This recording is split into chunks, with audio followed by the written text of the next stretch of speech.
1969 में इसरो के डायरेक्टर की जब इनको कमान दी गई तो उन्होंने सोचा कि क्यों नहीं SLV-3। SLV-3 क्या होता है? ये एक होता है सैटेलाइट लॉन्च व्हीकल, यानी कि कभी सैटेलाइट को भेजते हैं तो उसका एक लॉन्च व्हीकल चाहिए होता है। एक होती है गोली ठा और एक होती है गोली के लिए बंदूक जिससे गोली निकलती है, तो एक लॉन्च व्हीकल होता है जिससे सैटेलाइट को भेजते हैं और जो अपने ऑर्बिट में जाके सेट होता है। तो जब इनके पास पैसा नहीं था वहां पे, इन्होंने क्या कहा कि भैया SLV-3 के लिए काम करूंगा और PSLV के लिए काम करूंगा। SLV-3 में 1 रुपया लगेगा, PSLV में 1 रुपया लगेगा, तो दोनों मिला के 2 रुपया लग जाएगा। तो ऐसा करते दोनों को एक साथ करने का जुगाड़ करता हूं, 1 रुपये 20 पैसे में कर दूंगा, 80 पैसा बच जाएगा। तक थोड़े कम खर्चे के अंदर दोनों प्रोजेक्ट पूरे कर दिए। इसके लिए उन्होंने सरकार से फंड मांगा। इंदिरा गांधी ने बोला फंड नहीं है, पब्लिकली मना कर दिया, प्राइवेटली थोड़ा सा फंड इनको दिया और थोड़ा सा फंड मिलने के बाद ये जी जान से अपने प्रोजेक्ट पर लग गए।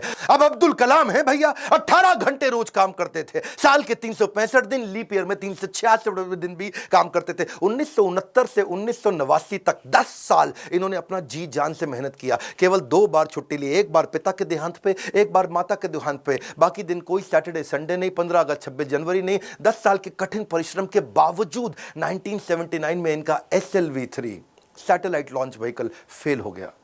और जब फेल हुआ तो ये बहुत घबरा गए, क्योंकि उस समय ये इसके ऊपर पूरा देश देख रहा था इनको, पूरी दुनिया की मीडिया देख रही थी इनको, हताश हो चुके थे। और उस परिस्थिति में इनके जो प्रोफेसर सतीश धवन जो चेयरमैन थे उस समय, उन्होंने इनको बुलाया कि आओ अब्दुल कलाम, चलो मीडिया इंतजार कर रही है, वहां जाके बात करना होगा। कलाम घबराए हुए थे, अब सब कुछ मेरे ऊपर आ जाएगा, क्योंकि ये मिशन डायरेक्टर, प्रोजेक्ट डायरेक्टर थे। As a mission director, project director, इनके फेलियर पे पूरी दुनिया देख रही थी। और जब सतीश धवन ने इनको बुलाया तो ये और घबरा गए, अब मीडिया को क्या जवाब दूंगा। मीडिया ने कहा करोड़ों रुपया तुमने देश का लगा के बर्बाद कर दिया, तुम्हारे को क्या अधिकार था। और वहीं प्रोफेसर सतीश धवन ने माइक ले लिया और माइक लेकर के क्या बोला, ये टीम बहुत जबरदस्त है, पहली बार किया है, फेल हुए हैं, 1 साल के अंदर यही टीम दोबारा इसी SLV-3 को लॉन्च करेगी। और दुगनी ऊर्जा भर दी टीम के अंदर। सारे फेलियर को, अब्दुल कलाम के फेलियर को उन्होंने अपने ऊपर ले लिया। ये देख करके अब्दुल कलाम हैरान हो गए। 1 साल दोबारा जी जान से मेहनत करी, इंटेलिजेंस आ चुकी थी, और इस बार SLV-3 जब सफल हो गया तो उसके बाद फिर अब दोबारा प्रोफेसर धवन ने माइक इस दफा कलाम जी के हाथ में दे दिया।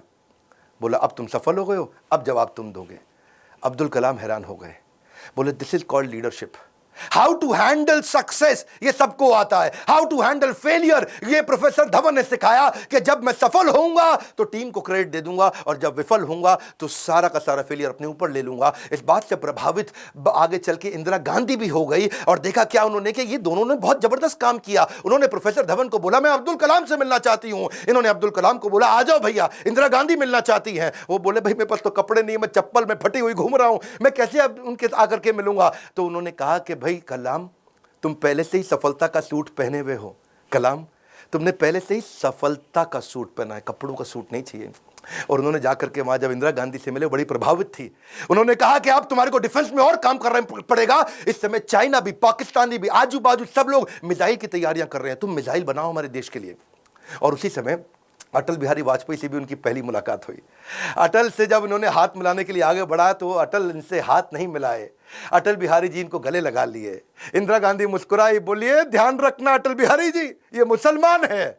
अटल बिहारी बोले ये मुसलमान बाद में हैं, पहले हमारे देश के नागरिक हैं और हमारे देश के महान साइंटिस्ट हैं। अब्दुल कलाम उनको देख के बहुत मुस्कुराए।